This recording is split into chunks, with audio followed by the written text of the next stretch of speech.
গল্পকথন by জ্যোতি চ্যানেলে আজকে শুনবেন হুমায়ূন আহমেদের লেখা একটি উপন্যাস রূপা। আজ পঞ্চম পর্ব। সন্ধ্যাবেলা হারুন বাসায় ফিরে দেখেন গেস্ট রুমের দরজা খোলা। সেখানে কে যেন শুয়ে আছে।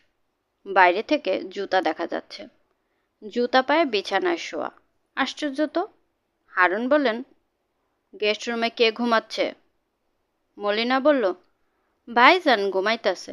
আমারে বলল, মলি কফি খাবো। ভাইজান আমারে পুরা নামে ডাকে না, মলি ডাকে। ঘরে ছিল না কফি। দারোয়ান দোকানে পাঠায়া কফি আনাইলাম। মগবতী কফি নিয়ে গেলাম। ও আল্লাহ, ভাইজান ঘুমে। হারুন বললেন, ভ্যারভ্যার করবে না, ভাইজানটাকে ঝেড়ে কাশো। মল্লিনা বলল, কাশ থাকলে না কাশবো। ভাইজানের নাম রাশেদ। যে জিনিসপত্র ফেলে চলে গিয়েছিল, যে আবার উদয় হয়েছে কেন? আফা গিয়া নিয়ে আসছেন। ভাইজান ছিলেন হাসপাতালে, খুবই খারাপ অবস্থা ছিলেন। অবস্থা এমন যে ভাইজান বিছানায় শোয়া, আজরাইল খাটের নিচে ঘাপটি মাইরা বসা। আর কথা বলবে না। রূপা কোথায়? আফা বাজার সদাই করতে গেছে। ভাইজান গরুর মাংস দিয়ে পরোটা খাইতে চাইছে, ঘরে মাংস নাই। অচেনা এক লোক ঘরে ঢুকি গরুর মাংস পরোটা খেতে চাইলো, আর তোমার আপা মাংস কেনার জন্য ছুটলো কসাইয়ের দোকানে। মলিনা বলল, কসাইয়ের দোকানে যাবেন কেন? আগুড়ায় গেছে। সহজ কথা বললে বুঝেন না। আপনি এমন মুসিবতের মানুষ। ডেকে তোলো তোমার ভাইজানকে। একটা রোগী মানুষ ঘুমাইতেছে, আমি তারে ডাইক্যা তুলবো? অমন পাশানি আমি না। প্রয়োজনে বাসার কাম সেইরা গার্মেন্টসে চাকরি নেব। গার্মেন্টে ছুটি আছে, ওভারটাইম আছে, মেডিকেল আছে। বাসা বাড়ির কামে বকা ছাড়া কিছুই নেই। হারুন গেস্ট রুমে ঢুকলেন। সব রহস্যের এখনই মীমাংসা হওয়া দরকার। রাশেদ মনে হয় জেগেই ছিল। হারুনকে ঢুকতে দেখে সে বিছানা থেকে নামল। হাসি মুখে বলল, আপনি নিশ্চয়ই রূপার বাবা? হারুন বলল, হ্যাঁ। আপনার পরিচয় প্রথম শুনি। আপনি কে? আপনার ব্যাপারটা কি? রাশেদ বলল, আপনি কি আমার উপর কোনো কারণে রেগে আছেন? আমার সঙ্গে রাগ করার মতো কোনো বড় অপরাধ আমি করিনি। আপনি কি জানতে চান বলুন, আমি বলছি। আমার নাম নিশ্চয়ই এর মধ্যে জেনেছেন। আবারও বলি, আমার নাম রাশেদ রহমান। থাকেন কোথায়? আমেরিকায়, মোরহেড এস্টেটে। করেন কি? মোরহেড এস্টেটে ইউনিভার্সিটিতে গত বছর অঙ্কের লেকচারার হিসেবে জয়েন করেছি। হারুন চেষ্টা করেছেন রাগটা ধরে রাখতে, পারছেন না। রাগ দ্রুত কমা শুরু হয়েছে। তার সামনে দাঁড়ানো রাজপুত্রের মতো ছেলের উচিত সিনেমায় নায়কের রোল করা। সে শেখাচ্ছে অঙ্ক। পুরনো দিনের এক নায়কের সঙ্গে ছেলেটার চেহারার মিল আছে। সে কে? উত্তম কুমার না তো? না, উত্তম কুমার না। উত্তম কুমার এত সুন্দর না। ম্যাথমেটিক্সের কোন ব্রাঞ্চে আপনার পড়াশোনা? টপোলজি। পিএইচডি ডিগ্রি নিশ্চয়ই আছে? জি, আছে। মলিনাকে কফির কথা বলে ঘুমিয়ে পড়লেন। কফি কি এখন খাবেন? খাবো। আপনি অঙ্কের লোক, ইতিহাসের বিষয়ে আপনার আগ্রহ থাকার কথা না। আগ্রহ কি আছে? আমার সব বিষয়ে প্রবল আগ্রহ। হারুন ইতস্তত করে বললেন, আমি ইতিহাসের মানুষ। একটা এক্সপেরিমেন্টাল ইতিহাসের বই লিখছি। এক্সপেরিমেন্টাল মানে কি? বইটা লিখছি কবিতায়। রাশেদ আগ্রহের সঙ্গে বলল, প্রফেসর গ্যামো একটা অঙ্কের বই কবিতায় লিখেছিলেন। বইটার নাম ম্যাথ ইন রাইমস। বলেন কি? অসম্ভব সুন্দর বই। আপনি পড়তে চাইলে আমি ব্যবস্থা করব। অবশ্যই পড়তে চাই। ইন্টারনেটে বইটা আছে। আমি ডাউনলোডের ব্যবস্থা করছি। আমাকে দয়া করে আধ ঘন্টা সময় দিন। হারুন বললেন, আগে কফি খাও, তারপর ডাউনলোড, আপলোড যা করা করবে। তুমি বয়সে ছোট, এজন্য তুমি করে বলছি। রাশেদ বলল, আপনি আমাকে অবশ্যই তুমি করে বলবেন। আমি বয়সে ছোট বলে আপনার মেয়ে রূপাকে তুমি বলেছিলাম। সে রাগ করেছে। হারুন দুঃখিত গলায় বললেন, আমার এই মেয়ে নিজেকে মনে করে মহাজ্ঞানী। মায়ের স্বভাব পেয়েছে। তার মা নিজেকে মহাজ্ঞানী ভাবে। রূপার মায়ের সঙ্গে যে আমার ছাড়াছাড়ি হয়ে গেছে, এটা কি রূপা তোমাকে বলেছে? জি না। ওইসব কথা বলতে সে লজ্জা পায়, তার সম্মানের হানি হয়। তোমার কাছে বলতে কি সমস্যা কিছুই বুঝলাম না। সে তো আর ডাক পিটিয়ে বলছে না, নিজের লোকের কাছেই বলছে। মান সম্মান নিয়ে বসে থাকার কোনো অর্থ আছে তুমি বলো? রাশেদ বলল, কোনো অর্থ নেই। আমি যে ছাদে মাছ চাষ করি, রূপা তোমাকে বলেছে? না, বলেনি। কি মাছ চাষ করেন? দেশি মাছ, কই, শিং, মাগুর, তেলাপিয়া। কই মাছগুলি কেন জানি মরে যায়, 7 দিনের মাথায় মরে ভেসে ওঠে। রাশেদ বলল, মৎস্য বিশেষজ্ঞ কারোর সঙ্গে আলাপ করা দরকার। মৎস্য বিশেষজ্ঞ পাবো কোথায়? মৎস্য বিশেষজ্ঞ তো আপনার ঘরেই আছে। কে, তুমি নাকি? না, ইন্টারনেট। গুগল সার্চ দিলেই বের হয়ে পড়বে। আমি বের করে দেব। তার আগে চলুন আপনার মাছের খামার দেখে আসি। হারুন আনন্দের সঙ্গে বললেন, চলো যাই। কফি ছাদে বসে খাওয়া যাবে। ছাদে বাগান করেছি, বাগান তোমার পছন্দ হবে। রূপার অবশ্য পছন্দ না। তার ধারণা ছাদে আমি জঙ্গল বানিয়েছি, যে কোনো সময় জঙ্গলে বাঘ দেখা যাবে। সস্তা মেয়েলি রসিকতা। বাগান সম্পর্কে তোমার যদি কোনো সাজেশন থাকে দিতে পারো। দুজন ছাদে উঠে গেল। রূপা বাজার নিয়ে ফিরেছে। গেস্ট রুমে কেউ নেই, বসার ঘরেও কেউ নেই। রূপা বলল, মলিনা, উনি কি চলে গেছেন? মলিনা হাসি মুখে বলল, ভাইজান সাদে বিরাট গপ চলতাছে। খালুজান এমন গপ দিতাছে আমি অবাক মানছি। যান, দেখে আসেন, দেখলে মজা পাইবেন। মদিনা কোথায়? দরজা বন্ধ কইরা বসা। খালুজান কফি চাইছে, আমি মদিনারে বললাম যা কফি দিয়ে। সে বলল যামু না। আমি বললাম যাবি না কেন? তুই ভূতের সাথে পীড়িত করতে পারবি আর মেহমানের সামনে যাইতে পারবি না? রূপা নিজের ঘরে ঢুকলো। ঘরের কোনায় মদিনা চুপচাপ বসে আছে, তার মাথা নিচু। রূপা বলল, কোনো সমস্যা মদিনা? মদিনা না সূচক মাথা নাড়ল। রাশেদ সাহেবকে দেখেছ? হুম। উনি মানুষ কেমন? মানুষ কেমন আমি তা আফা বলতে পারি না।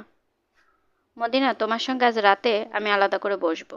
তোমাকে দেখে কেন জানি মনে হচ্ছে তুমি কিছু বলতে চাচ্ছ, বলতে পারছো না। আফা, চা খাবেন? চা না দেই? চা খাবো না, বাবাকে ডেকে নিয়ে আসো। মদিনা বলল, আমি ছাদে যাব না আফা। যাবে না কেন? মদিনা চুপ করে রইল। তুমি কি কোনো কারণে রাশেদ সাহেবের সামনে যেতে চাচ্ছ না? মদিনা এই প্রশ্নেরও জবাব দিল না, অন্যদিকে তাকিয়ে রইল। হারুন তার রহস্য পাতা খুলেছেন। রহস্যময় যেসব খবর পত্রিকায় ওঠে তিনি তার পেপার কাটিং জমা করেন। হারুন রহস্যখাতা রাশেদের দিকে এগিয়ে দিতে দিতে বললেন, রাশেদ, এই ছেলেটাকে দেখো, বালকপীর। সপ্তাহে একদিন সন্ধ্যা থেকে রাত 12টা পর্যন্ত সে যাকে যা বলে তাই হয়। ওর নাম ওসমান, বাবা দিনমজুর। আমি গিয়েছিলাম দেখতে। হাজার হাজার মানুষ, ভিড় ঠেলে এগোতে পারলাম না। ব্যাপারটা কি আপনার কাছে বিশ্বাসযোগ্য মনে হয়? আমার উত্তর হচ্ছে হ্যাঁ এবং না। জগৎ রহস্যময়, এটা তুমি মানো নাকি মানো না?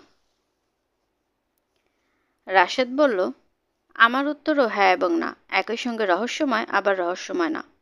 হারুন বললেন, আমার এখানে মদিনা নামের একটা মেয়ে আছে। তার নাম আমি দিয়েছি ঘড়িকন্যা। সে হলো জীবন্ত ঘড়ি। আপনার কথা বুঝতে পারছি না। ধীরে ধীরে বুঝবে, একদিন সব জেনে ফেললে হবে না। মেয়েটা সম্পর্কে রাজশাহীর দৈনিক প্রভাতে কি লিখেছে পড়ে দেখো। আমি আরেক দফা কফির কথা বলে আসি, নাকি চা খাবে? আপনি যা খাবেন তাই খাবো। টক দইয়ের শরবত খাবে? টক দই গোলমরিচ আর লবণ ব্লেন্ডারে দিয়ে বানানো হয়। সঙ্গে থাকে 1 ফালি কাঁচামরিচ আর 1 চিমটি ধনেপাতা। গ্লাসের উপর 2 ইঞ্চি পরিমাণ বরফ কুচি, 1 চামচ চিনি। শুনেই তো খেতে ইচ্ছে করছে। সমস্যা একটাই, রূপা ছাড়া কেউ বানাতে পারে না। সে ফিরছে কিনা কে জানে। দেখি, ব্যবস্থা করি। হারুন ব্যস্ত ভঙ্গিতে নেমে গেলেন। তার এই ব্যস্ততা দেখার মতো। বসার ঘরেই রূপাকে পাওয়া গেল। হারুন বলল, 2টা টক দইয়ের শরবত, কুইক। রূপা বলল, বাবা বসো তো। এখন বসতে পারবো না, রাশেদের সঙ্গে অত্যন্ত জরুরি একটা আলাপ করছি। তুই শরবতটা বানিয়ে ছাদে পাঠানোর ব্যবস্থা কর। শরবত বানানো যাবে না, ঘরে টক দই নেই। ড্রাইভারকে পাঠা, নিয়ে আসবে।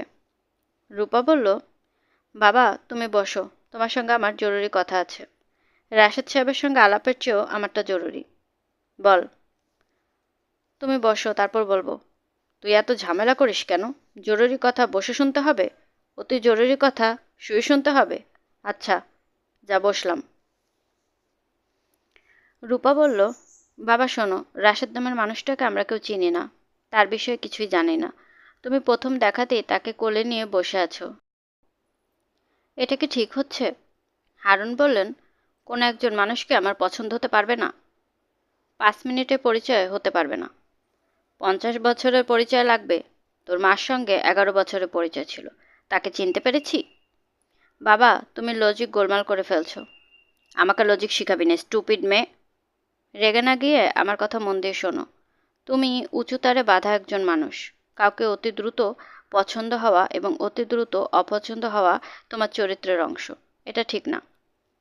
কাকে অতি দ্রুত অপছন্দ করলাম? সুলতান চাচাকে।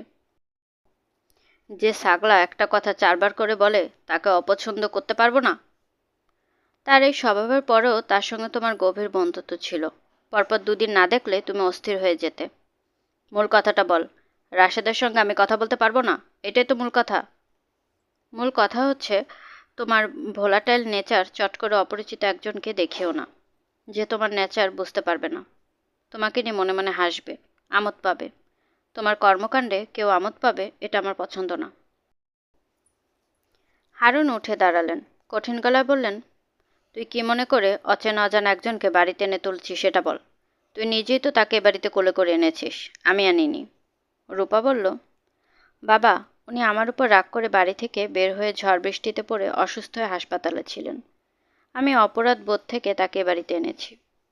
তিনি সে রাতে ডিনার না করে চলে গিয়েছিলেন। আমি তাকে ডিনার করাবো।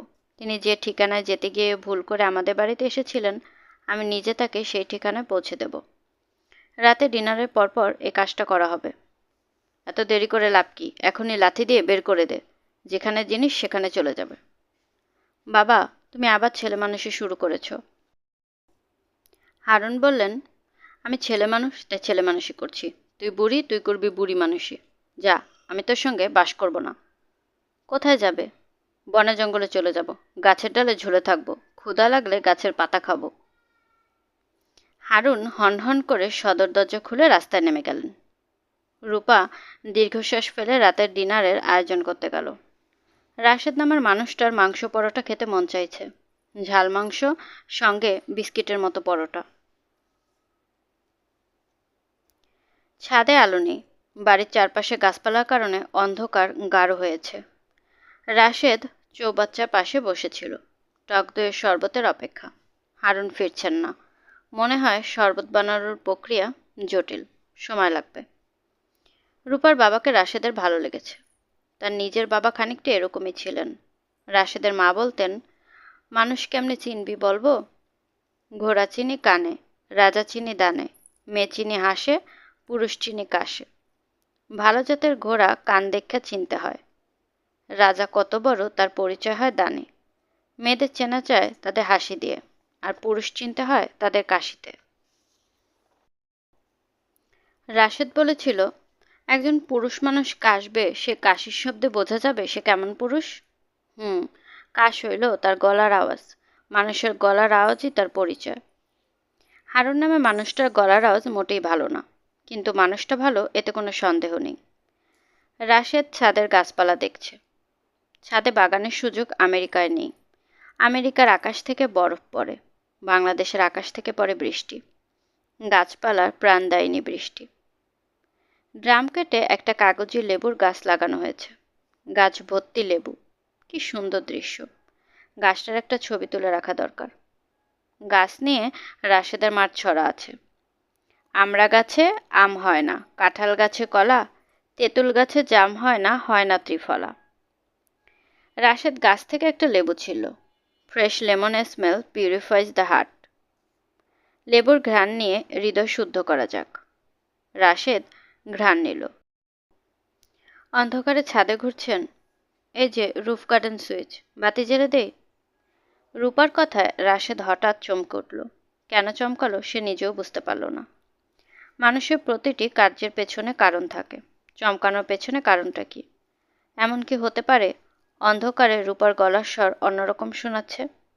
দিনরাত্রির সঙ্গে সঙ্গে মানুষের গলার স্বর বদলায়। রাশেদ বলল, বাতি জ্বালাতে হবে না, অন্ধকারে হাঁটতে আমার ভালো লাগছে। আপনার বাবা কোথায়? আমার উপর রাগ করে বাড়ি ছেড়ে চলে গেছেন। কি সর্বনাশ! রূপা বলল, সর্বনাশে কিছু না। মাসে একবার আমার উপর রাগ করে বাবা বাড়িঘর ছেড়ে চলে যান। ঘণ্টাখানিক পর ফিরে আসেন। বাবার সঙ্গে অনেকক্ষণ আলাপ করলেন। বাবাকে কেমন লাগলো? রাশেদ বলল, ছড়া দিয়ে বলি, কলমে কায়েস্ত চিনি, গোপে রাজপুত। ভালো মানুষ সেই হয় যার কলিজা মজবুত। আপনার বাবার কলিজা মজবুত। রূপা বলল, অদ্ভুত ছড়া কোত্থেকে শিখলেন?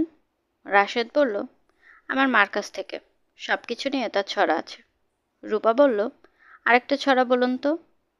রাশেদ বলল, গলা নাই গান গায়, বউ নাই শ্বশুর বাড়ি যায়। বাহ, সুন্দর তো। আপনার মা কি আপনার সঙ্গে থাকেন? না, তিনি নেত্রকোনা জেলার বাইরে কোনোদিন যাননি। বেঁচে আছেন? না। আপনার বাবা বেঁচে আছেন? জানি না। জানেন না মানে কি? রাশেদ বলল, আমার বাবা খানিকটা আপনার বাবার মতো। তিনি মার সঙ্গে রাগ করে বাড়ি ছেড়ে চলে যেতেন, আর তার রাগ সহজে পড়ত না। এমনও হয়েছে 2 মাস ফেরেননি। আমি যখন ক্লাস 7-এ পড়ি তখন একবার রাগ করে বাড়ি ছাড়লেন, আর ফেরেননি। মনে হয় এখনও রাগ কমেনি। বাবাকে নিয়ে অনেক গল্প আছে, যদি কোনোদিন শুনতে চান শোনাবো। অবশ্যই শুনবো। রান্না হয়ে গেছে। আপনি যখন খেতে চান বলবেন, টেবিলে খাবার দিতে বলবো। বাবা গাড়ি নিয়ে যাননি, গ্যারেজে গাড়ি আছে। ডিনার শেষ করে গাড়ি নিয়ে রুনাদের বাড়ি খুঁজে বের করবেন। তাড়িয়ে দিচ্ছেন নাকি? রূপা বলল, না, যেটা শোভন সেটা করছি। আমাদের এখানে কেন থাকবেন? পেইং গেস্ট হিসেবে থাকবো। আমরা পেইং গেস্ট রাখি না। এই কথা আবার রাগ করে ওই রাতের মতো না খেয়ে চলে যাবেন না। আপনি গোস্ত পরোটা খেতে চেয়েছিলেন, মাংস আমি নিজে রান্না করেছি। পরোটা তৈরি আছে, খেতে বসলেই মলিনা ভেজে দেবে। রাশেদ বলল, আপনি আপনার বাবার মতো না। আপনি আমার খুব পরিচিত একজনের মতো। আপনার স্বরও তার মতো।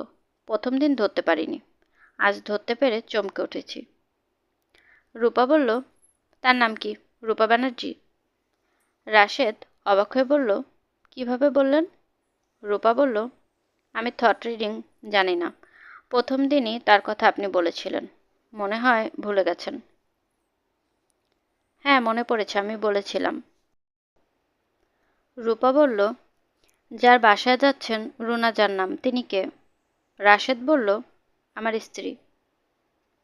ছাদ অন্ধকার। আলো থাকলে দেখা যেত রূপা চমকে উঠেছে। তার মুখ হঠাৎ রক্তশূন্য হয়েছে। যদিও তার কোনো কারণ নেই। রূপা এই মানুষটার প্রেমে পড়েনি। তার 3টা স্ত্রী থাকলেও রূপার কিছু যায় আসে না। রূপা বলল, খাবার কি দিতে বলবো? বলুন। আমি কিন্তু আপনার সঙ্গে খেতে বসবো না, বাবার জন্য অপেক্ষা করব। অতিথি একা খাবে, এটা অভদ্রতা। আগেই ক্ষমা চাচ্ছি। রাশেদ বলল, আমার কোনো অসুবিধা নেই। আমি মলিনার সঙ্গে গল্প করতে করতে খাবো। রাশেদ বলল, আপনার কাছে পরোটা খেতে চেয়েছিলাম, এখন ভাত খেতে ইচ্ছে করছে। ভাত কি আছে? অবশ্যই আছে। ভাত খেতে ইচ্ছে করলে ভাত খাবেন। আমার বাবার প্রিয় খাবার ছিল ধোয়া আটা ভাতের উপর 2 চামচ ঘি, তার সঙ্গে ভাজা শুকনো মরিচ। আপনাদের রান্নাঘরে কি ঘি আছে? আছে, খুব ভালো পাবনার ঘি আছে। আসুন খেতে বসুন। যেভাবে খাবার গল্প করছেন মনে হয় আপনার খুব ক্ষুধা পেয়েছে। কোক আনিয়ে রেখেছি। আপনারা যারা আমেরিকায় বাস করেন তারা খাওয়া শেষ করে সোডা খেতে চান। ভালো কথা। আপনারা কোককে সোডা কেন বলেন? রূপা, আমি জানি না। রূপা আবার চমকালো। মানুষটা তো সহজে তাকে রূপা ডাকলো কেন? রূপা ব্যানার্জির কারণে? ডেকে ডেকে অভ্যাস। বাড়ির নাম মঞ্জুরি। 4তলা বাড়ি। গেটে বাগানবিলাসের ঝাড়। গেটের দারোয়ান রাশেদকে ঢুকতে দিচ্ছে না। দারোয়ান রাশেদের কথা জানিয়ে ইন্টারকম করেছিল। বাড়ির মালিক দেওয়ান সাহেব বলেছেন, গেস্টকে বলো সকালে আসতে। আমার শরীর ভালো না, জ্বর।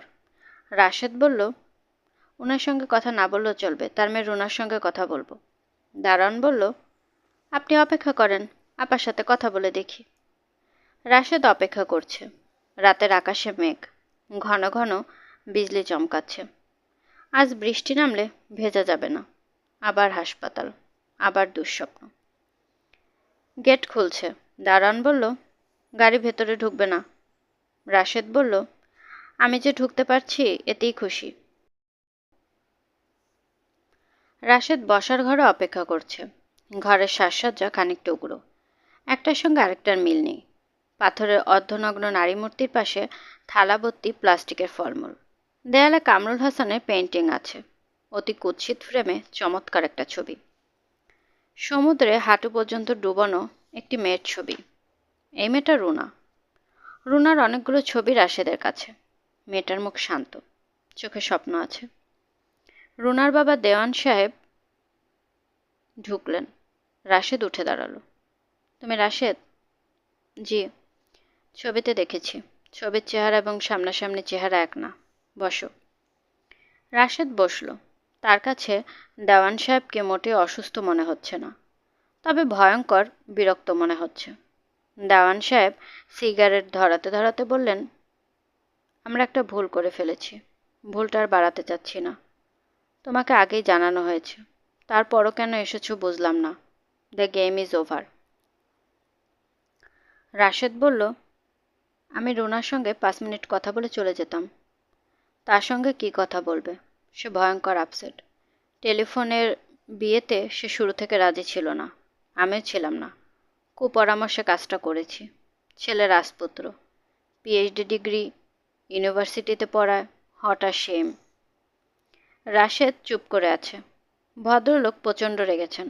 হাতের সিগারেটে 2টা টান দিয়ে ফেলে দিয়ে নতুন সিগারেট ধরিয়েছেন। ভদ্রলোকের রাগ কমার আগে কথা বলা অর্থহীন। রাশেদ শোনো, তুমি রসগোল্লা পান্তুয়া যাই হও না কেন, তুমি মূলত স্ট্রিট বয়। ভুল বললাম? তার চেয়েও খারাপ। তোমাকে ডাস্টবিনে পাওয়া গেছে। সারা রাত ডাস্টবিনে পড়েছিলে। তোমার ফুসফুস এই কারণেই নষ্ট। রাশেদ বলল, কথাগুলো আপনাকে যে জানিয়েছে সে ভুল জানিয়েছে। এটা আপনাকে আগেও বলেছি, এখনও বলছি। তুমি কি অস্বীকার করো যে তোমার লাংস নষ্ট না? লাংস ক্ষতিগ্রস্ত, এটা ঠিক আছে। পরের কথাগুলো ঠিক না। রূপা ব্যানার্জি নামে যে মেয়েটার সঙ্গে তুমি লিভ টুগেদার করতে, এটাও ভুল? জি, ভুল। বাঙালি মেয়ে না? হ্যাঁ, কলকাতার মেয়ে। একটা বাঙালি মেয়ে জেনে শুনে এত বড় অপবাদ মাথায় নিয়ে বলবে যে সে তোমার সঙ্গে লিভ টুগেদার করত, এবং তোমাদের একটা মেয়ে আছে 3 বছর বয়স, তার নাম নিহি। রাশেদ বলল, আপনি অত্যন্ত উত্তেজিত অবস্থায় আছেন। 3 মিনিটে 4টা সিগারেট ধরিয়েছেন। একজন উত্তেজিত মানুষকে কিছু বোঝানো যায় না। আপনাকে বোঝাতেও চাচ্ছি না। দেওয়ান সাহেব বললেন, আমার কথা শেষ হয়নি। কথা শেষ হোক, তারপর ফরফর করবে। অবশ্যই, কথা শেষ করুন। টেলিফোনে বিয়ে কোনো বিয়ে না। এর আইনগত কোনো ভ্যালিডিটি নেই। আমরা এই বিয়ে স্বীকার করছি না। রাশেদ বলল, কোনো সমস্যা নেই। আমি বিয়ে বজায় রাখার চেষ্টা করতে আসিনি। তাহলে কী জন্য এসেছো? রুনা আমাকে জঘন্য একজন মানুষ ভাবছে, এটাই খারাপ লাগছে। আমি নিশ্চিত সে চমৎকার কোনো ছেলেকে বিয়ে করে সুখে জীবন কাটাবে। তবে কখনো কখনো তার মনে হবে, টেলিফোনে বিয়ে করে কি ভুলই না করেছিলাম। প্রথম স্বামী ছিল ভয়ঙ্কর। এটা তাকে কষ্ট দেবে। আমি তাকে কষ্ট থেকে মুক্তি দিতে চেয়েছিলাম। সে যদি জানে তার প্রথম স্বামী খারাপ মানুষ ছিলেন না, তাহলে তার কষ্ট কম হবে। প্রথম স্বামী প্রথম স্বামী করছো কেন? তোমার সঙ্গে কি রুনার বিয়ে হয়েছে? টেলিফোনে বকর বকর করা মানে বিয়ে না। তোমরা এখনও চাক্ষুষ কেউ কাউকে দেখোনি। যাই হোক, আমার কথা শেষ, এখন বিদায় হও। ফর ইউর ইনফরমেশন, এই মাসের 18 তারিখ আমার মেয়ের বিয়ে হচ্ছে। জামাই লেফটেন্যান্ট কর্নেল। রাশেদ বলল, আমি কি তাকে বিয়ে উপলক্ষে একটা গিফট দিতে পারি? তুমি গিফট দেবে কেন? তুমি কে? রুনার কাছে আমি একবার জানতে চেয়েছিলাম, দেশে যখন আসবো তোমার জন্য কি আনবো। সে বলেছিল একটা লাই ডিটেক্টর আনতে। তার এক বান্ধবীর আছে, সবাই এটা নিয়ে মজা করে। আমি একটা লাই ডিটেক্টর তার জন্য এনেছি। খেলনা ভার্সন, গাড়িতে আছে। নামিয়ে দিয়ে যাই? তুমি লাই ডিটেক্টর নিয়ে বিদা হও। এই ডিটেক্টরে নিজের মিথ্যাগুলো ধরার চেষ্টা করো। ভুল ইনফরমেশন দিয়ে বিয়ে করার জন্য আমি যে তোমাকে পুলিশে দিতে পারি, এটা জানো? পুলিশে অ্যাডিশনাল আইজি রুনার বড় মামা। রাশেদ উঠে দাঁড়ালো। বৃষ্টি পড়া শুরু হয়েছে। সে হোটেলের সন্ধানে বের হবে, না চায়ের দোকানে রাতের আশ্রয় নেবে, তা বুঝতে পারছে না। আচ্ছা, গাড়ি চলতে শুরু করুক, তারপর চিন্তা করা যাবে। কমলাপুর রেল স্টেশনে গেলে কেমন হয়? রাতে যদি কোনো ট্রেন পাওয়া যায়, সেই ট্রেনে করে নেত্রকোনা চলে যাওয়া। স্টেশনের নাম 18 বাড়ি। সে গ্রামের বাড়িতে উপস্থিত হলো। এটা একটা মিরাকেল ঘটনা। জগতে মিরাকল যে একেবারেই ঘটে না তাও না, মাঝে মধ্যে ঘটে। প্লেন ক্র্যাশ হয়েছে, প্লেনে 280 জন যাত্রী সবাই মারা গেছে, একজন বেঁচে আছে। 70 বছরের বৃদ্ধ, ব্যাংকের ক্যাশিয়ার, সংসারে কেউ নেই। বৃদ্ধ নিবাসে থাকে, মেয়েকে দেখতে গিয়েছিল, ফেরার পথে দুর্ঘটনা। বৃদ্ধ ব্যাংকারের জীবন যদি মিরাকল ঘটতে পারে, তার জীবনও ঘটতে পারে। সে বাড়িতে ঢুকে দেখল কুয়াতলা এক বৃদ্ধ বসে আছেন। বৃদ্ধকে দেখে রাশেদ এগিয়ে গেল, স্বাভাবিক গলায় বলল, বাবা কেমন আছো? বৃদ্ধ বলল, তুই রাশেদ, কেমন আছিস? তোর মা গেল কই? মরে গেছে নাকি? রূপাদের ড্রাইভার বলল, স্যার এখন কোথায় যাবেন? রাশেদ বলল, প্রথম একটা পরিচিত চায়ের দোকানে যাব, এক কাপ চা খাবো, তারপর রাস্তায় খানিকক্ষণ ঘুরবো। ঘুরতে ঘুরতে চিন্তা করব কোথায় যাওয়া যায়। তোমাদের বাড়িতে ফিরে যেতে পারি, আবার দেশের বাড়িতেও চলে যেতে পারি। হারুন বাড়িতে ফিরলেন রাত 11টায়। রূপা দরজা খুলে দিল। হারুন বললেন, টক দই এনেছি, শরবত বানিয়ে দে। রাশেদ সাহেব চলে গেছেন বাবা, তুমি খেতে চাইলে তোমার জন্য বানিয়ে দেই। আমাকে কিছু না বলে চলে গেল? রূপা বলল, তুমি ছিলে না, তুমি কখন ফিরবে তাও বলে যাওনি। টেবিলে খাবার দেয়া আছে, খেতে বসো। আমি খাবো না। বাবা, আমি তোমার জন্য না খেয়ে অপেক্ষা করছি। হারুন বললেন, ইউ গো টু হেল। বলেই হাতের টক দইয়ের হাঁড়ি ছুঁড়ে ফেললেন। বোম ফাটার মতো হাঁড়ি ভাঙার আওয়াজ হলো।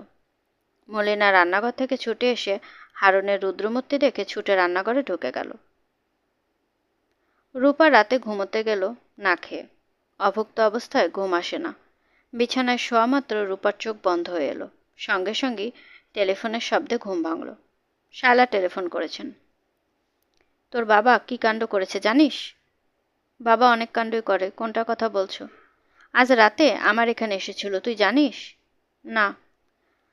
আমার আর টগরের বাবার আজ একটা বিশেষ দিন, ম্যারেজ ডে।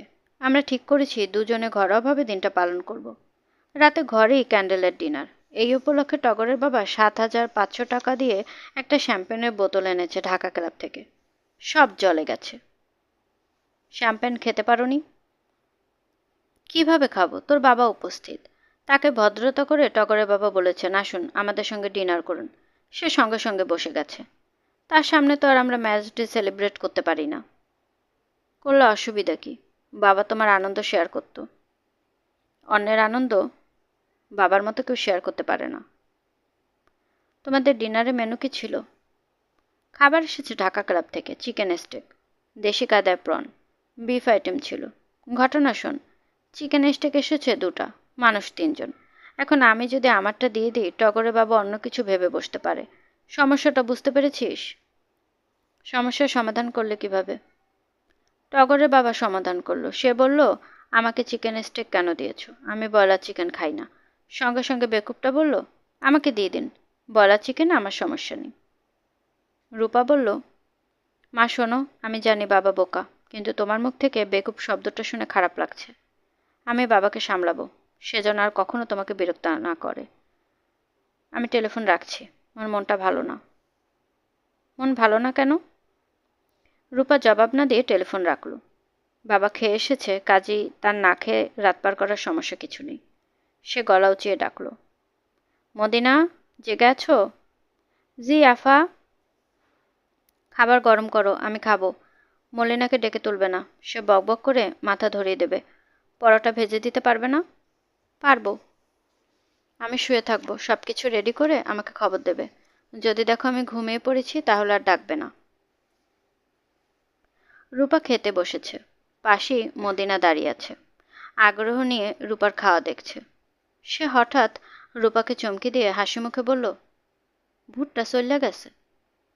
রূপা বলল, ভালো খবর, চলে গেল কেন? উনারে দেখা খুবই রাগ হয়েছে, তারপর চলে গেছে। রাশেদ সাহেবকে দেখে? জি। রূপা বলল, ভয় পেয়ে চলে গেল কেন? উনি কি ভূতের ওঝা? মদিনা জবাব দিল না। রূপা নিঃশব্দে খাওয়া শেষ করলো। হাত ধুতে ধুতে বলল, তুমি বলেছিলে উনি হাসপাতালে। কাকতালীয়ভাবে তাকে হাসপাতালে পাওয়া গেল। এ থেকে প্রমাণিত হয় না যে তুমি ভবিষ্যৎ বলতে পারো। আমার কাছে অনেকবার মনে হয়েছে আজ সুলতান চাচা আসবেন। তিনি এসেছেন। তাতে প্রমাণিত হয় না যে আমি ভবিষ্যৎ বলতে পারি। বুঝেছ? জি। তুমি কি বলতে পারবে রাশেদ সাহেব এখন কোথায় আছেন? না, আমি হঠাৎ হঠাৎ বলতে পারি, সব সময় পারি না। একটা মেয়ে আইসা আমারে যখন বলে তখন বলতে পারি। মেয়েটা পানিতে থাকে। জলকন্যা? জানি না আফা। শোনো মদিনা, যারা মৃগীরোগী তাদের যখন অ্যাটাক হয় অর্থাৎ অজ্ঞান হয়ে পড়ে, ফিটের মতো হয়, তখন তারা অনেক কিছু দেখে। আমার নিজের ধারণা তোমার এই রোগ আছে। আমাকে মনে করিয়ে দেবে, কাল তোমাকে ডাক্তারের কাছে নিয়ে যাব। জি আচ্ছা। কাল তোমাকে স্কুলেও ভর্তি করিয়ে দেব। আফা, মেয়েটার শরীর নেই, খালি মাথা, মাথা ভর্তি চুল, চোখের মনি অনেক বড়, সাদা অংশ নাই বললেই চলে। কোন মেয়ে? যে আমারে ঘটনা বলে। রূপা বলল, কাল তোমাকে যখন ডাক্তারের কাছে নিয়ে যাব তখন তাকে এসব বলবে, আমাকে এসব বলার দরকার নেই। টিভিটা ছাড়ো, আমার ঘুম কেটে গেছে, কিছুক্ষণ টিভি দেখব। ন্যাশনাল জিওগ্রাফিতে মঙ্গল গ্রহের পানির সম্ভাবনা নিয়ে ছবি দেখাচ্ছে। রূপা আগ্রহ নিয়ে দেখছে। কম্পিউটার গ্রাফিক্সের তৈরি করা মঙ্গলের কিছু কাল্পনিক ছবিও দেখালো। লাল পাহাড়ের দেশে দুটি চাঁদ উঠেছে। জোছনার কি অপূর্ব খেলা। রূপা ঠিক করে ফেলেছে তার পরবর্তী ছবির নাম মঙ্গল গ্রহে জোছনা। শুনছিলেন হুমায়ূন আহমেদের লেখা একটি উপন্যাস রূপা, আজ পঞ্চম পর্ব। আজকের পর্বটি কেমন লাগলো কমেন্ট করে জানাতে ভুলবেন না। আমি আমার নিজের মতো করে আপনাদেরকে গল্প পাঠ করে শোনানোর চেষ্টা করছি, তাই ভুল ত্রুটি কিছু হলে আশা করি ক্ষমা সুন্দর দৃষ্টিতে দেখবেন, এবং গল্প পাঠ ভালো লাগলে প্লিজ আমার চ্যানেলটিকে সাবস্ক্রাইব করবেন। চাইলে অন্যদের সাথে শেয়ারও করতে পারেন। গল্পকথন বাই জুথি চ্যানেলের সাথেই থাকবেন আশা করছি। আল্লাহ হাফেজ।